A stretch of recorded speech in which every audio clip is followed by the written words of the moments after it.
Hi, my name's David Ridley and thank you for watching this video. What we're looking at today is the game of diplomacy with particular focus on one of the 7 countries, which is England. This video is not aimed at complete beginners, so it does assume that you understand how you move around the board and how you support people and how you can capture places and things like that. If you are completely new to the game of diplomacy, I suggest you enter one of the freely available websites. You should not be paying any money, which offer online diplomacy, which is how most people play it now, I think. Obviously, it started in the 1950s as a board game. And those sites will hopefully have rules written out for you to explain how you do those things. Most of them are fairly straightforward and more or less intuitive. The more arcane things will come across as you need to as you play. You can, of course, just look up the rules online and read them for yourself. But the written rules for the whole game are a bit exhaustive, and the basic rules, normally websites where you can play the game online for free, will give you a sort of this is getting ready to go, like a bit like when you buy a new car, if you've ever done that. They sometimes say to you, look, do you want the complete explanation of how the whole thing works along with all the physics, or do you just want to be able to drive the thing off and down the street, assuming you've already got a driving license? This is those things on those websites are more of the second, right? This is the basics which you need to know just to drive down the street, and the rest you work it out for yourself when you need to change the wheel or something. So it assumes a basic knowledge of the game, and obviously the game's called Diplomacy, and the main thing is the diplomacy and chatting to people and working out how to work with people and to work against people, because obviously the idea is to dominate the board, dominate Europe. I'm not getting into the morals and ethics of why such a game should exist, and I certainly don't take from that some of my behaviour and use it in the rest of my life. But that only works with real people, and this is not a game, and there's no one I'm playing against. So what I'm talking here about is the strategy, which fills that important place between the tactics and the diplomacy. But what is that diplomacy and tactics aimed at doing? Dominating Europe, winning the game. Yeah, okay, but how do you get there?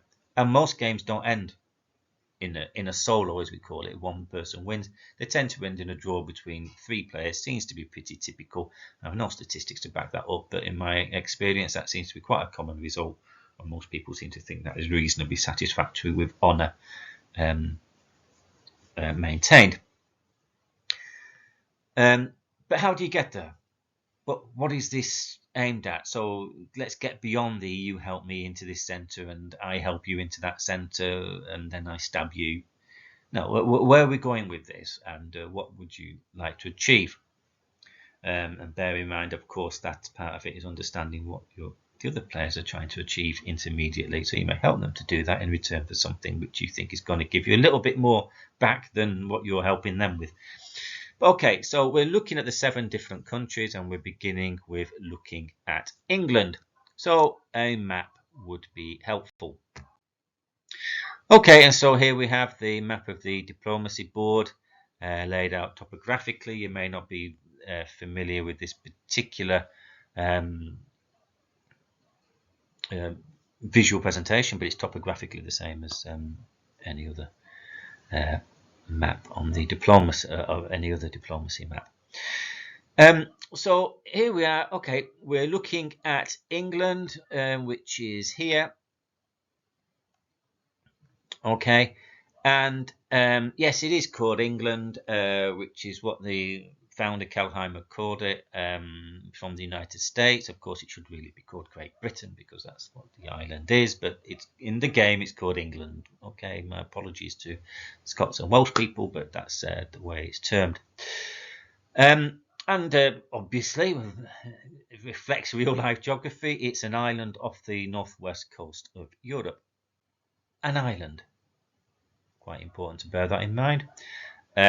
So that means you need ships to get anywhere, and other people need ships or fleets, as they're termed in the game, to get to you. Which provides a certain amount of defense, but it also makes you vulnerable in a particular way, which I'll come to, and you need to bear in mind. England starts off unlike any other country except Russia with 2 fleets and only 1 army. And Russia has 2 armies. Which is a good start, really, because I find, and different views on this exist, and because diplomacy is played with real people, you have to talk to them, there's no absolute concrete way of winning a game. But I consider that a slight advantage for England in some cases, because I'm a bit of a fleets person, I have to say. They give you a lot of flexibility, and obviously as England, that's really important.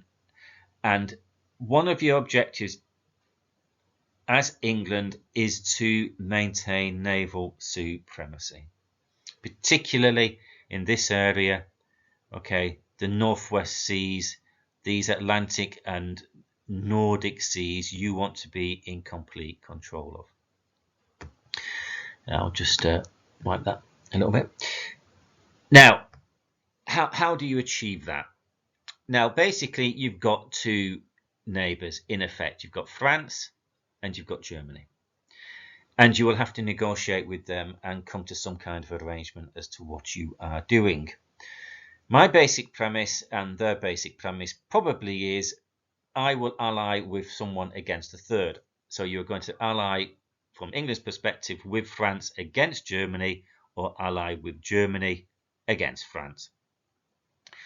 The problem is there is another combination, which often occurs, which is France and Germany ally against you, and that is probably a more common situation. This is called the triple, if they all get together, which is lovely for England, so it rarely happens. The reason that's more common, I suspect, is because you're a bigger threat. You're a big threat to France, and maybe to a less extent, you're a big threat to Germany. France is a big threat to Germany, and Germany is a sort of medium threat to both. So, but you're the one who really is dangerous, who can really do some damage to them. So they will sort of gang up against you. You want to try and avoid that, ally with one against the other. It doesn't make that big a difference, but I would prefer to ally with Germany against France. Ceteris paribus. I mean, obviously, it will depend on your diplomacy and what you make of them, and do the players appear to know what they're doing, and can they be trusted? Does someone say to you, I'll let you into Belgium, then immediately doesn't? Well, if they're going to faff around over that kind of thing, they're probably not trustworthy. People play the game for different reasons, to be honest. We'll say we play to win, but we know that soloing is relatively unusual, and some people just play it to backstab people, and they get a lot out of it, and I don't hold that against them, so long as they're doing it in the game. Though some of them, given some of the press you get from them, sometimes you think that some people maybe have certain unhealthy attitudes, but to me, it's a game. I do not know these people in real life. Who cares? Right. So I would generally ally with Germany if I could, because Germany is less likely to be a threat of you if they become successful. If they do become successful in their alliance with you against France, you tell them to build armies, and that's your deal. You build armies, I build fleets, and that's not so bad for Germany, because then they can hit through the centre here with their armies, and of course at the opportune moment you stab them with your fleets, and there's not a lot they can do about it. Look at all these things, these supply centres: Holland, Belgium, Denmark, Norway, Brest, Portugal, Spain, all within relatively easy reach of English fleets. The problem with allying with France is if you have dispatched Germany, what does France do with her ill-gotten gains? She builds fleets, whatever you've agreed. And where do those fleets go? Well, they might go against Italy. It can be a bit of a struggle.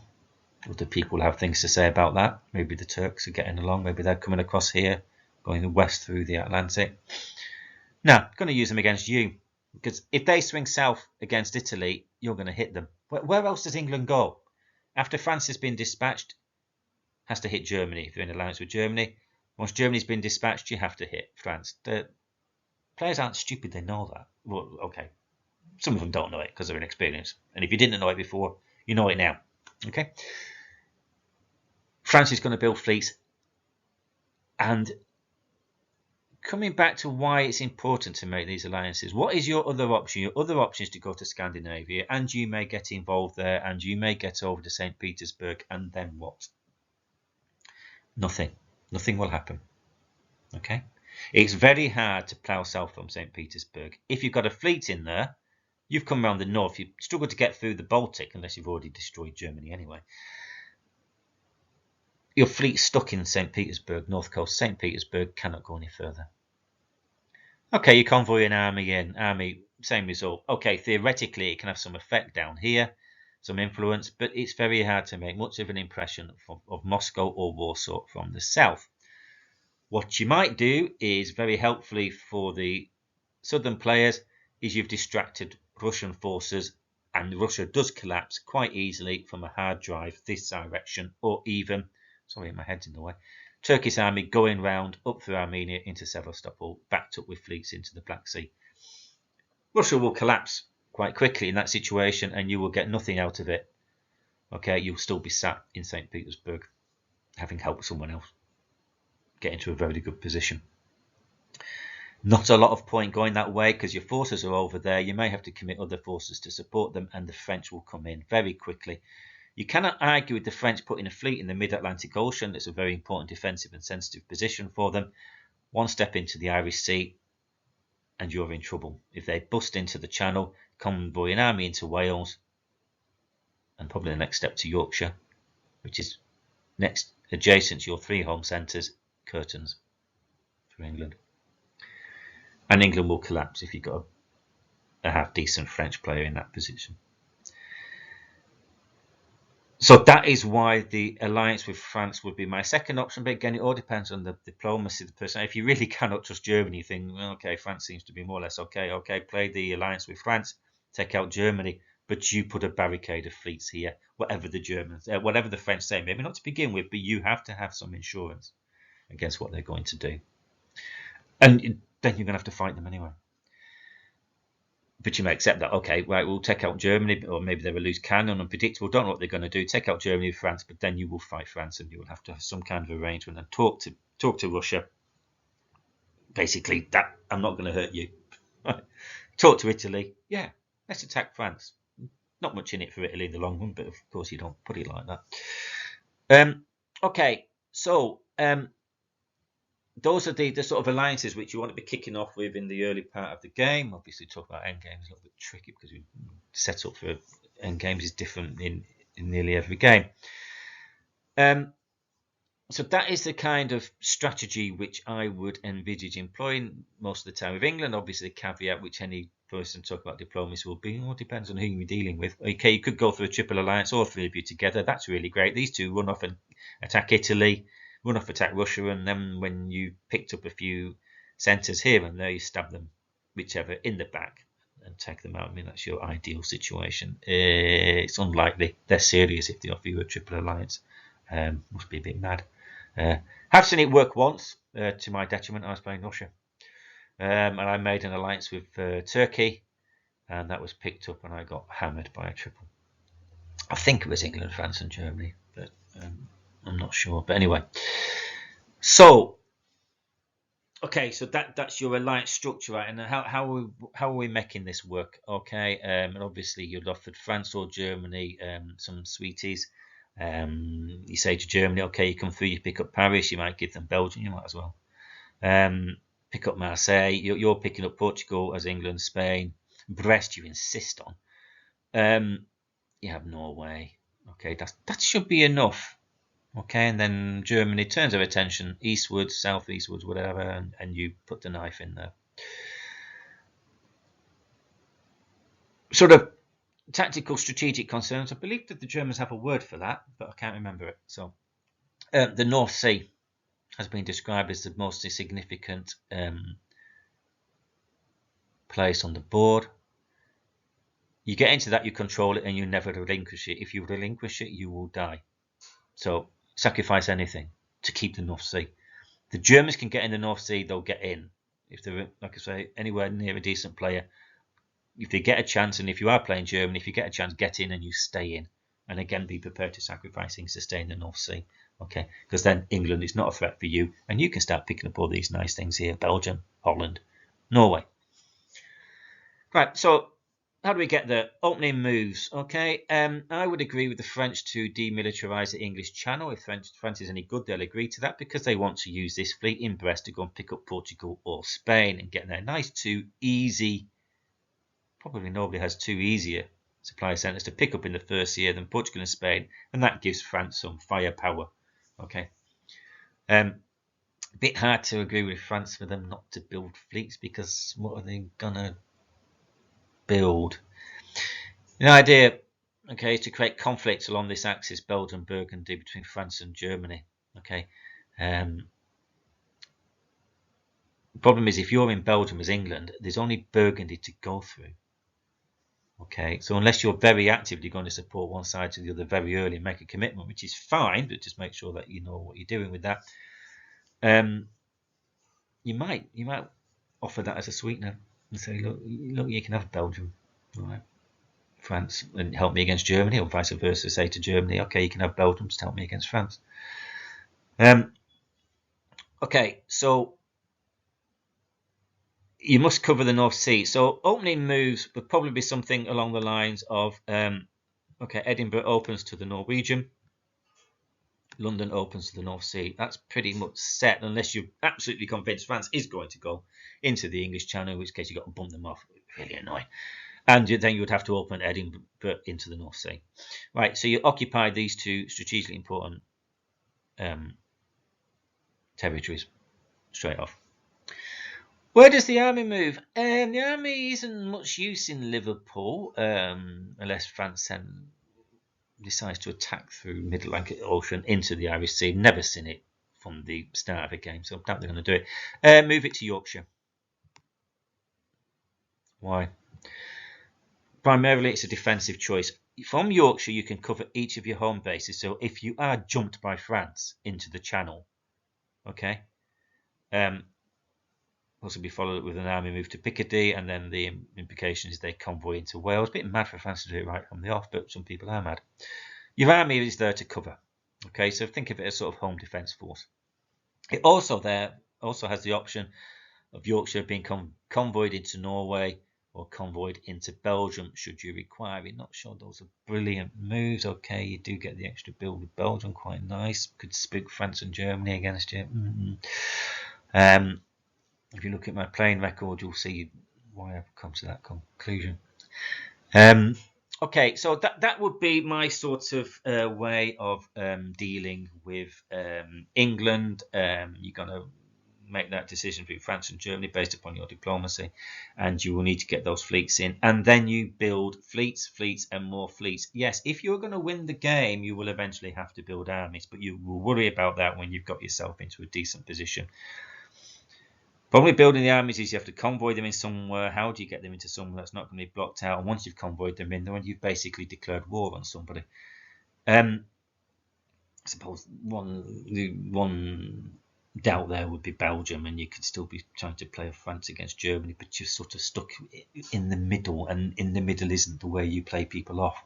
You play people off from stand at the sideline shouting encouragement to both of them, right? That's what you want to be doing as England, and pick up your stuff around the edges. Eventually, you might be strong enough to sort of get into Sweden, Denmark. That's declaring war on Germany, but by then, hopefully, you've got France on board. If France comes steaming in, you then hit France from the rear. Okay, whether you wait for Germany to completely be destroyed is up to you. Again, that's a diplomacy question, not really a strategic question. Don't let anybody live because they can come back to bite you because they know you've double-crossed them.